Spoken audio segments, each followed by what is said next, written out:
So yeah, I want to ask, like, was the song kind of like, was it more of like a strategic, like business, like plan type thing, or was it kind of like how you said, like when you guys would be y'all was in my shop, y'all be in the studio or whatever, like was it kind of organic like that, or was it kind of like, oh, like we wanted the hottest groups on the east side, they wanted the hottest groups on the west side, let's come together and let's do a song and let's put on for the city? I mean, I ain't gonna lie, it was both. At the end of the day, it's gonna be business, you know what I'm saying? Nigga trying to get bigger, trying to make our name big, you know what I'm saying? At the time, Doughboys was the biggest thing in the motherfucking city, you feel me? Mm-hmm. So, you know what I'm saying? We got the east side, you know what I'm saying? Pretty much the east side fuck with them too, but we had the motherfucking east side, so it helped them out too at the east side, you know what I'm saying? Helped us out to get over there. It just bridged the gap. We was really trying to do it to bring the east and west together too, though, you feel me? Like that shit did something for the motherfucking city, you know what I'm saying? Like niggas on the west side start fucking with the east side niggas more, east side niggas start fucking with west side niggas more, you know what I'm saying? It did something for the motherfucking city, you feel me? Shout out to the Doughboys, you know? Right. Shout out, definitely shout out to the Doughboys. And yeah, and I like what I noticed about that song too was that song was like kind of like, I guess you could say maybe even a stepping stone for like everybody a part of it, even individually, for your individual platforms. Like HBK, he kind of transcended as a different type of artist after that. After that song, like you, Payroll, and then even John Boy. Like I feel like a lot of people didn't really know of John Boy that much, like in the streets maybe, but like on a mainstream level, it kind of like transcended him into, you know, a different level. So yeah, that was definitely like a historic moment. How, like, what was like, tell me like what life like was like after that song, like what was it like still, you know, living in Detroit, being in Detroit, what was life like after that song? I ain't gonna lie though, the shit was hype as hell, it was fun as hell, you know what I'm saying? Motherfuckers already knew me for Buddie Montana, but that shit got big though.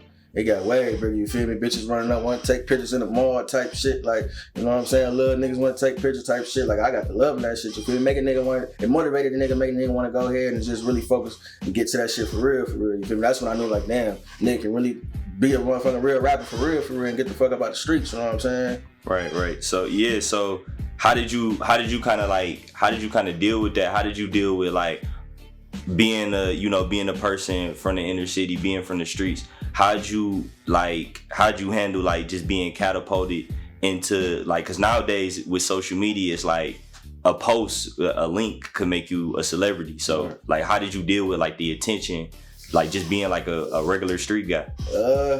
I ain't gonna lie, I've been a class clown, a popular ass nigga, so I already had the hoes and attention, you feel me? So that shit, like I was a life of a party type of nigga, so that you know what I'm saying? It just, I ain't gonna lie, it was an overwhelming feeling though, cause it's like, I ain't gotta do no street shit to get no love or no bullshit, or I'm looking out for motherfuckers really love me for my motherfucking craft, you feel me? So it was like an overwhelming feeling, you know what I'm saying? That type of attention I cherish though, you feel me?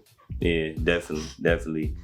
And so yeah, I and correct me if I'm wrong on the timeline, but around that time, I want to say like maybe like a little bit later down the line, tragedy struck with your grandmother. You lost your grandmother in 2012, right? Yeah. Could you tell me about that?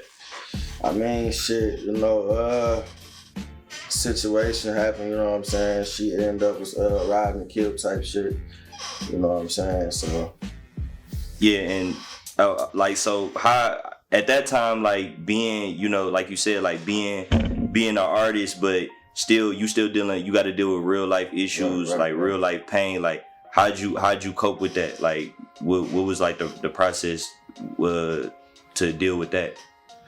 Shit, it took me a minute to really cope with that shit. I ain't gonna lie, I went into a depression stage, you feel me? I ain't wanna fuck with the music. I ain't really wanna be around a lot of motherfuckers, you feel me? It just put me in a real depression stage. Nigga damn near turned to an alcoholic, drinking every motherfucking day, trying to kill the pain and shit, but you wake up the next day, that shit's still there, you know what I'm saying? So it took me a minute to really get over that shit. I still like go record or type shit, but I wasn't dropping no music. I ain't want to drop no music, you feel me? I ain't want niggas call me for shows, features. I ain't want to do shit, you know what I'm saying, for damn near about a good year, you know what I'm saying? To my granny, that was like, she damn near raised me beside my mama, you feel me? My granny, like, she So motherfucker, everybody know her, you know what I'm saying? So she was one of the motherfuckers taught me a lot of shit and one of my biggest fans. Like I go through her little, she used to stay in the Warner County projects or anywhere she from the Buffalo projects and motherfucker over there, Conant Garden area, you know what I'm saying? Yonkers Street, you feel me? But like she just my grandson, Buddy Montana, this and that, had posters everywhere. She might pull out a poster out of her motherfucking purse, you know what I'm saying? One of my biggest fans and shit, you feel me? So yeah, that shit kind of put a nigga in a depression stage, you feel me? But you know what I'm saying? I ain't gonna lie, I had a dream one day. She told me she was good, and that's when I said, let me get back to it, you feel me? That's what's up. That's what's up. Yeah, so that's what I was gonna ask you. Like, I remember, like, it's like, all right, you dropping, and you know, y'all get the success from the Detroit on Fire song. I remember y'all was doing, y'all was going out to New York, Shade 4-5, shit like that. Like, y'all guys was making real moves, you know, opening up, like having like actual opportunities, being from the city, and then all of a sudden it was just like a hiatus. It was like, you know, it went from all gas to brakes. Right. So I was gonna ask you, like, yeah, like, was that the reason for it? But moving forward, like, how was it that you came out of that slump? Like, what was the process to, like, once you knew, like, okay, I'm better, you feel me, like, I'm ready to get back to work. Like, what was the process like to go from, you know, how you were feeling to getting back in a, you know, a working environment? I mean, process was just like, you feel me? I just had to kept telling myself I'm ready type shit, you know what I'm saying? I'm focused type shit, looking at my kids, like, you know what I'm saying? At that time, my daughter getting older, she's still a kid, but she loved the Yama song. I like to see all the kids listen to that motherfucker. Just like, you know what I'm saying? I had to just really focus up type shit, you know what I'm saying? And just like get to it. You know, I fuck around and I was meditating before niggas even really was on that, you know, the hood niggas meditating and shit. And I was on that type of shit too, you feel me? And that's the type of shit nigga was on, trying to get my motherfucking mind clear. Yeah, and see, that's what a lot of people don't know about you, is like, it's many different layers to Buddie Montana. Like, right. Like you said, like, you meditate. A lot of people probably really don't know that. So my next question is, like, what is it that drives your creativity? Like, is it you meditating?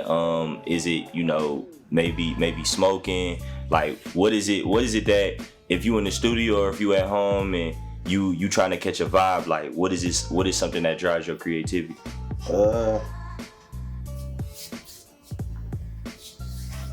Probably like just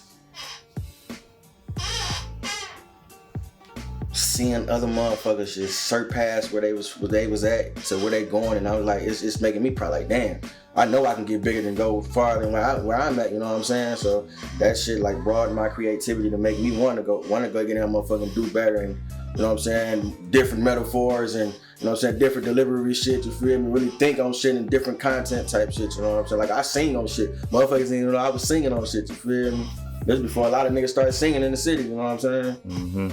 Yeah, and I like that's another thing I want to ask you. Like, I feel like throughout your career, like, if people been following you since the beginning, then they would notice like a difference in a lot of your styles. Like, right. Even the Yama song is like, it's totally different from like maybe some of like your more recent content. Right. So like, I just want to talk about like the evolution in your artistry. Like, what went into that? Like, was it just like your thought process? Was it maturity? Was it the music you was listening to? It was, all that shit played a part, you know what I'm saying? It was most definitely my thought process and the maturity, you feel me? Because as a nigga getting older, nigga going through shit, you feel me? Look, having more kids, cases and shit, and then, like, I ain't gonna lie, like, I say the shit of the music, you feel me? Niggas be like, them niggas rich as hell, this is that and all, bitch. We had some money, but shit, nigga got broke. I'm gonna tell you that shit in the song, you feel me? I go back to square one and had to hustle up just like the next motherfucker, you know what I'm saying? Nigga might see it, nigga out looking gays on all this shit, but don't think everything all good. I'm still a regular nigga, still trying to get it just like the rest of the motherfuckers, you feel me? So it's like just, you know what I'm saying? Living everyday life, you feel me? Knowing that shit can be taken away every day type shit is like, you know what I'm saying? Made me kind of mature more, you know what I'm saying? Become a man quicker, you feel me? And that shit just, like, yeah, basically the thought process is it helped the music out, you know, better the shit, you feel me? I ain't want to just talk about Flash and shit. I think I stopped really talking about Ice and Flash and shit a long time ago, you feel me? I started tapping in with really like real shit that motherfuckers relate to, that nigga going through, you know what I'm saying? Right. Yeah. So, and that's another thing I want to talk about, like you being a more mature person now, but like once again, like just still being from that culture, still being from that way. Right. You know what I'm saying? Like how do you like be the bigger person in like this part of your life? Like you got kids, you got a career, like you doing grown man shit now. So how do you be the bigger person in situations where you would have just wild out before? Shit. Me being the bigger person is just me thinking, man, like that's my kids.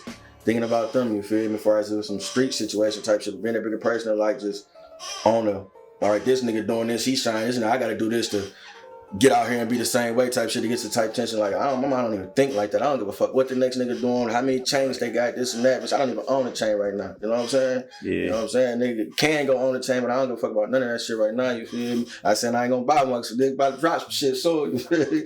But yeah, though, you know what I'm saying? I just like, I live everyday life, you know what I'm saying? This 20 ball, I can go blow on a motherfucking chain, bitch. I got rent, my mama got rent, I got kids, you feel me? Shit like that.